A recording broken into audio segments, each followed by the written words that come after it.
नमस्कार जय जगन्नाथ आम चैनल को आपण मानकु बहुत बहुत स्वागत। सांग माने खूब शीघ्र आरंभ हेबाकु जाउची नुआ वर्ष 2025 एवं एही 2025 मसीहार शुभारंभ हेबाकु जाउची बुधवार ठारू जहाँकि प्रभु गणेशंकु समर्पित अटे।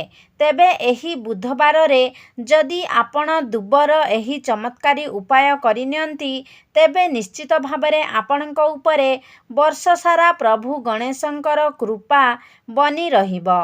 एहा सहित माँ लक्ष्मींकर कृपा मध्य आपणक उपरे बनी रहिबो। तेबे निश्चित भाबरे आपण माने एही नुआ वर्षर प्रथम दिन रे अर्थात बुधवार दिन 1 जानुआरी दिन आपण माने दुबर एही चमत्कारी उपाय निश्चय पालन करंतु। सांग माने आजिर एही वीडियो रे मु आपण मानंकु भगवानंक द्वारा प्रदक मनुष्य जाति पाई एक भेटी विषय रे जणाइबी। जेउ चमत्कारी भेटी को आमे समस्ते प्राय अणदेखा करि देइथाउ। तेबे आजिर एही वीडियोटी आपण मानंक पाई एते लाभदायक अटे जहा द्वारा आपण निज सहित अन्य मानंकर मध्य भल करि पारिबे। तेबे सांग माने सेथि पाई वीडियोटी को स्किप न करी आपण माने शेष पर्यंत निश्चय देखंतु। आज मु आपण मानंकु दुब घासर एक चमत्कारी प्रयोग विषय रे कहिबाकु जाउछि। सांग माने दुब घासर एही चमत्कारी प्रयोग आपण मानंकर जीवन को बदलाई देब। दुब घासटी प्राय सबु जगारे बहुत सहजरे मिली जाई थाए एवं आमे मध्य एहाकु साधारण बोली भाबी थाउ। मात्र सांग माने दुब घासटी कौनसी साधारण घास होई न थाए। आपण माने निश्चय एकथा जानिथिबे एवं देखिथिबे जे आमर अधिकांश पूजा पाठरे दुब घासर व्यवहार करा जाई थाए। दुब घासटी अनेक चमत्कारी शक्ति रे भरी होई रही थाए।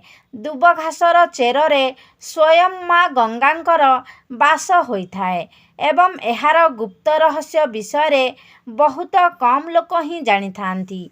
एही दुब घासटी माँ दुर्गा तथा भगवान गणेशंकु चढ़ा जाई थाए एवं एहाकु चढ़ाइबा द्वारा माँ दुर्गा एवं प्रभु गणेश अत्यंत प्रसन्न होई थांती एवं प्राचीन शास्त्र रे एहार अगणित चमत्कारी लाभ विषय रे मध्य वर्णना करा जायछि।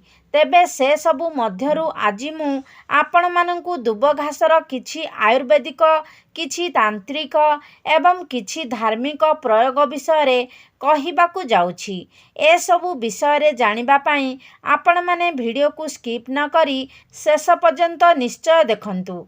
सांग माने एही जो दुब घास रही थाए ताहा आमर भारत वर्ष रे बहुत सहजरे मिली जाई थाए। दुब घासर एक विशेष गुण हेउछि जे एहा बहुत कम जल रे मध्य निजर जीवन यापन करि नै थाए। अर्थात सुखिला जगारे मध्य दुब घासटी आराम से बंची जाई थाए। तेबे सांग माने आमे माने सर्वप्रथमे एहार आयुर्वेदिक प्रयोग विषय रे जानिबा। सांग माने दुब घास द्वारा आपण माने निज जीवनर अनेक गुड़िए समस्या को दूर करि पारिबे। सांग माने जेउ माने साधक होई थांती जंगल रे रही साधना करि थांती सेमाने मध्य दुब घासर प्रयोग करि थांती।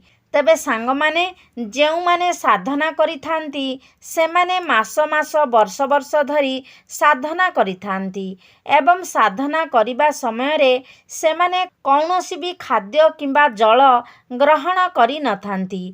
तो सेमानंकु अधिक समय पर्यंत भोक एवं शोष न लागिबा पाई सेमाने एही दुब घासर रसर प्रयोग करिथांती। कारण दुब घासर रस पीवा द्वारा 21 दिन पर्यंत भोक लगी न थाए एवं 21 दिन पर्यंत सेमाने निजर साधना को बहुत सहजरे ही संपन्न करि पारिथांती। एहा परे दुब घास आपणकर शरीरर तापमात्रा को मध्य कम करि थाए, शरीर को ठंडा रखि थाए। खरा दिन रे आम शरीर रे गरम बढ़ी जाई थाए एवं आमको बहुत गरम मध्य अनुभूत होई थाए एवं एही अत्यधिक गरम आमर चिंतार कारण मध्य ପାଲଟି ଯାଇଥାଏ। ତେବେ ଏପରି ପରିସ୍ଥିତିରେ ଦୁବ ଘାସ ଆମକୁ ଅନେକ ଚମତ୍କାରୀ ଫାଇଦା ଦେଇଥାଏ। ଏହା ଆମ ଶରୀରର ତାପମାତ୍ରାକୁ କମ୍ କରିଥାଏ ଏବଂ ଶରୀରରେ ଥଣ୍ଡା ପହଞ୍ଚାଇଥାଏ। ତେବେ ସେଥିପାଇଁ ଆପଣ ଗୋଟିଏ କପ୍ ଦୁବ ଘାସର ରସ ନିଅନ୍ତୁ ଏବଂ 4-5ଟି ମିଶ୍ରିର ଦାନା ପକାଇ ଦିଅନ୍ତୁ। ତାପରେ ଏହାକୁ ଗୋଳାଇ ଆପଣ ପିଇ ଦିଅନ୍ତୁ। ଅଧଘଣ୍ଟା ଭିତରେ ହିଁ ଆପଣ ନିଜ ଶରୀରରେ ଥଣ୍ଡା ଅନୁଭବ କରିପାରିବେ। ବନସ୍ପତି ଶାସ୍ତ୍ରରେ ଦୁବ ଘାସ ବିଷୟରେ ସ୍ପଷ୍ଟ ଉଲ୍ଲେଖ କରାଯାଇଛି ଯେ ପ୍ରତିଦିନ ଆପଣ ଯଦି ଏହାର 1 କପ୍ ରସକୁ ଲଗାତାର 2 ସପ୍ତାହ ପର୍ଯ୍ୟନ୍ତ ପିଅନ୍ତି, ତେବେ ଅର୍ଶ ଏବଂ ଭଗନ୍ଧର ଭଳି ସମସ୍ୟା ଦୂର ହୋଇଯାଇଥାଏ ଏବଂ ଯଦି ଆପଣଙ୍କର ରକ୍ତ ସମ୍ବନ୍ଧିତ ସମସ୍ୟା ଥାଏ ତେବେ ତାହା ମଧ୍ୟ ଠିକ୍ ହୋଇଯାଇଥାଏ। ଏହା ବ୍ୟତୀତ ଏହା ଆପଣଙ୍କ ବୁଦ୍ଧିକୁ ମଧ୍ୟ ତୀକ୍ଷ୍ଣ କରିଥାଏ। ତେବେ ସାଙ୍ଗମାନେ, ଯଦି ଆପଣଙ୍କ ଘରେ ଛୋଟ ପିଲା ଅଛନ୍ତି ଏବଂ ତାଙ୍କର ପାଠ ମନେ ରହୁନାହିଁ, ପାଠପଢ଼ାରେ ତାଙ୍କର ମନ ଲାଗୁନାହିଁ ଏବଂ ଆପଣ ଚାହୁଁଛନ୍ତି ଯେ ସେ ଭଲ ପାଠ ପଢ଼ନ୍ତୁ, ତାଙ୍କର ପାଠ ଭଲ ଭାବରେ ମନେ ରହୁ ଏବଂ ତାଙ୍କର ସ୍ମରଣ ଶକ୍ତି ବଢ଼ିଯାଉ, ତେବେ ଆପଣ ଦୁବ ଘାସର ଅଧା କପ୍ ରସ ବାହାର କରନ୍ତୁ ଏବଂ ଆପଣଙ୍କର ପିଲାକୁ କେବଳ 7 ଦିନ ପର୍ଯ୍ୟନ୍ତ ପିଇବାକୁ ଦିଅନ୍ତୁ। ଦେଖିବେ ଆପଣଙ୍କ ପିଲାର ବୁଦ୍ଧି ପ୍ରଖର ହେବାକୁ ଲାଗିବ ଏବଂ ସ୍ମରଣ ଶକ୍ତି ମଧ୍ୟ ବୃଦ୍ଧି ହେବାକୁ ଲାଗିବ। ପ୍ରତିଦିନ ଏହାର ରସକୁ ପିଇବା ଦ୍ୱାରା ମନକୁ ଶାନ୍ତି ମିଳିଥାଏ। ଶ୍ୱାସ ଏବଂ ବିପି ସମ୍ବନ୍ଧିତ ସମସ୍ୟାକୁ ମଧ୍ୟ ଏହା ଠିକ୍ କରିବାର କାର୍ଯ୍ୟ କରିଥାଏ। ତେବେ ଏହାର ଗୋଟିଏ କପ୍ ରସ ଆପଣ ଲଗାତାର 1 ମାସ ପର୍ଯ୍ୟନ୍ତ ପିଅନ୍ତୁ। ଆପଣଙ୍କର ଯଦି ଶ୍ୱାସ କିମ୍ବା ବିପି ସମ୍ବନ୍ଧିତ ସମସ୍ୟା ଥାଏ, ତେବେ ତାହା ଆପଣଙ୍କର ଠିକ୍ ହୋଇଯିବ। ଏବେ ଆସନ୍ତୁ ଜାଣିବା ଏହାର ଦିବ୍ୟ ଚମତ୍କାରୀ ପ୍ରୟୋଗ ବିଷୟରେ। ତେବେ ସାଙ୍ଗମାନେ, ସେଥିପାଇଁ ଭିଡ଼ିଓଟିକୁ ଶେଷ ପର୍ଯ୍ୟନ୍ତ ନିଶ୍ଚୟ ଦେଖନ୍ତୁ, କାରଣ ଅଧାଜ୍ଞାନ ସର୍ବଦା କ୍ଷତିକାରକ ହୋଇଥାଏ। ତେବେ ଭିଡ଼ିଓ ଶେଷରେ ମୁଁ ଆପଣଙ୍କୁ ଏହାର ଏକ ଗୁପ୍ତ ପ୍ରୟୋଗ ବିଷୟରେ ମଧ୍ୟ କହିବି, ଯାହା ଆପଣଙ୍କୁ ଧନବାନ ବନାଇବାରେ ସାହାଯ୍ୟ କରିବ।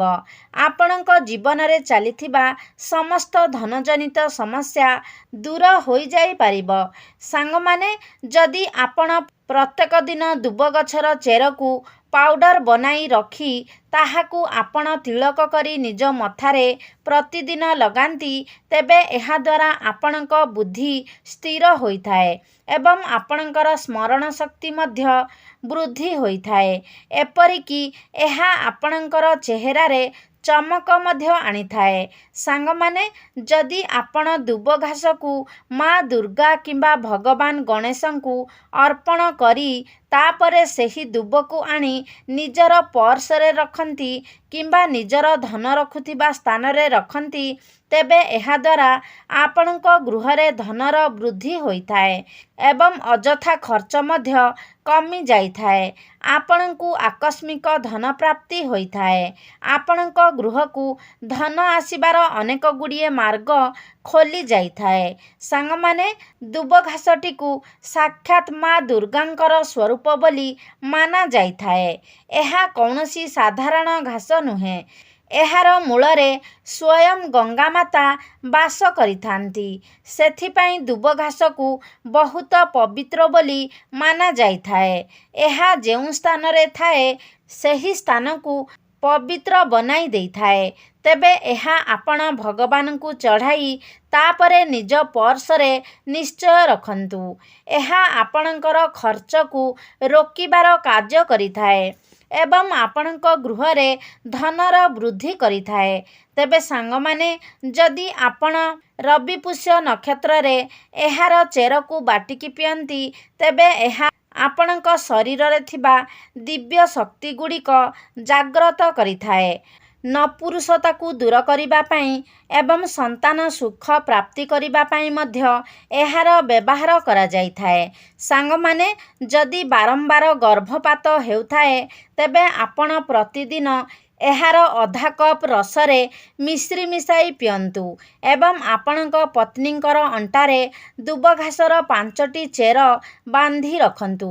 ଏପରି କରିବା ଦ୍ୱାରା ଗର୍ଭପାତ ରୋକି ହୋଇଯାଇଥାଏ ଏବଂ ଆପଣଙ୍କୁ ସନ୍ତାନ ସୁଖ ପ୍ରାପ୍ତି ହୋଇଥାଏ। ନପୁରୁଷକତା ମଧ୍ୟ ଦୂର ହୋଇଥାଏ।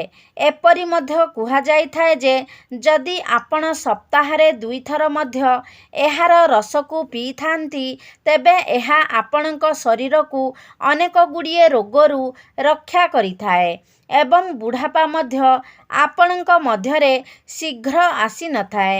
ଆପଣ ଅଧିକ ଦିନ ପର୍ଯ୍ୟନ୍ତ ଯୁବା ଅବସ୍ଥାରେ ରହିଥାନ୍ତି। ଆୟୁର୍ବେଦରେ ଏହାକୁ ଅମୃତ ସମାନ ମାନାଯାଇଥାଏ।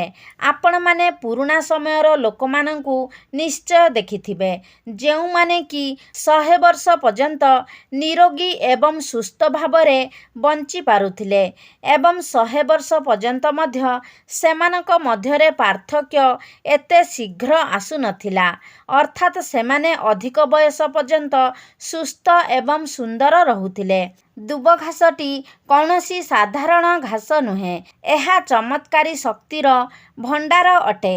ତେବେ ସାଙ୍ଗମାନେ, ଆଶା କରୁଛି ଆଜିର ଭିଡ଼ିଓଟି ଆପଣମାନଙ୍କୁ ନିଶ୍ଚିତ ଭାବରେ ଭଲ ଲାଗିଥିବ।